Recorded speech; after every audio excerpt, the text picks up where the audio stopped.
মনে রাখতে হবে আমাদের পাপ যত বড় হোক তার রহমতের দরিয়া তার চাইতেও বড়, ঠিক কিনা?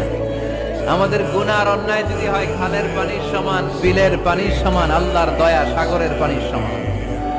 আমাদের অন্যায় আর পাপ যদি হয় পাহাড়ের সমান, আমার রবের দয়া আকাশের সমান, ঠিক কিনা? বিষ্ণু বলেছেন কুল্লুকুম খাত্তাউন ওয়া খায়রুল খাত্তাইন আত-তাওয়াবুন। তোমরা সবাই পাপী। আমরা সবাই কি? আওয়াজ করে বলেন না, আমরা সবাই কি? আমরা যে পাপী এটা বলতে আপনাদের লজ্জা লাগে? আমরা সবাই কি? শুধু কি পাপী? পাপীর ঘরের পাপী, 14 গোষ্ঠী পাপী। আমি পাপী, আমার বাবা পাপী, আমার মা পাপী, আমার দাদা পাপী, আমরা সবাই পাপী। আল্লাহ রাসূল বললেন কুল্লুকুম খাত্তাউন, তোমরা সবাই পাপী, ওয়া খায়রুল খাত্তাইন আত-তাওয়াবুন। আর এই পাপীদের মধ্যে সবচেয়ে ভালো পাপী ওই পাপী যেই পাপী পাপ করে